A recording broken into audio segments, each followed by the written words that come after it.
Hey Bulldogs, it's Zahra Qaiser, and today I am bringing for you a type of video where we get to explore another side of teachers. Outside of the classroom, teachers are artists, musicians, creators, and so much more. And this video will give a glimpse into who they are beyond teaching and the passions that make them who they are. So let's not waste more time and get straight into it. I write, record, and perform music. I've been doing this probably since I was in junior high, so quite a long time, and it started when I was in elementary school and watched Jimi Hendrix performing at Woodstock on TV and got inspired to play guitar. I think that performing music and sometimes teaching a lesson kind of go hand in hand. There's an art to it, a creativity to it, and in a way you are performing for an audience. It's really important to be able to collaborate and also know when something should be done alone. So I have played in a lot of bands, and I've also worked on music by myself, and there are situations where I really crave and need to be able to work really well with others and hear others out and collaborate with each other. And other situations where I'm like, I want to be doing this by myself. I don't need anyone's input outside of this. I've gotten to play some pretty cool music festivals. When I was in high school, my dream was to play at Lollapalooza, and I ended up playing there in the past 10 years, and it was really fun.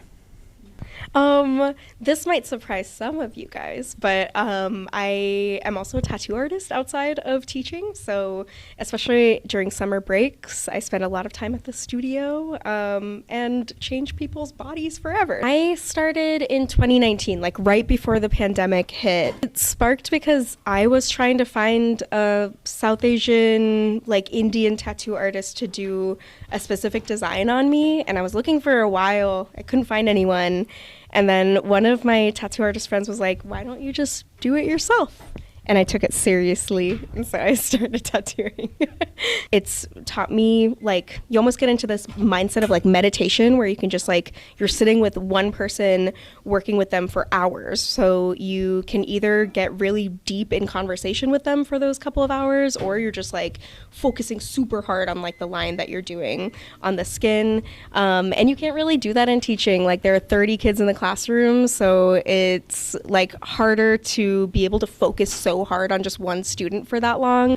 I think something that's really special about tattooing is that it's like a collaboration between me and the client, and like the client is consenting to this painful permanent change to their body. I had tattooed this one person, and we were having a conversation about how we're both South Asian and both of our families have like negative opinions on tattoos. But then last summer, she came back to me and got a tattoo that was a matching tattoo with her mom. So I got to tattoo her mom too. And it was her first tattoo ever. She was like 60, and it was really, really special. And it makes me excited to one day get that with my mom maybe. Yeah. I actually own a business that I do outside of school. I design, I build, and I manage coral reef aquariums for private homes, commercial spaces, doctor's offices, etc. Right when I started in college, I'd always had aquariums, and I started to work in a place that had coral reef aquariums. And I was studying that in college. I was a zoology major, and so I was studying that, and then I figured out a way that I could make money doing what I was learning about in school. If I'm going to design an aquarium for somebody, I have to envision the finished product and then figure out ways to get to the finished product. And so I do that a lot with how I would design a lab or a lesson, where it's like I know what the outcome is going to be. I just have to figure out a way either for me to design it so we get there, or so that students can kind of figure things out and design it and get to that same point. Be creative and to solve problems.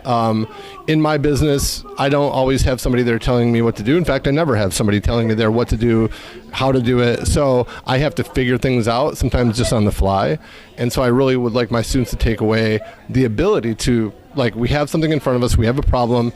Instead of waiting for somebody to tell us what to do, let's figure out a solution to this. The fact I started a business 20 years ago, and I'm still in business 22 years later.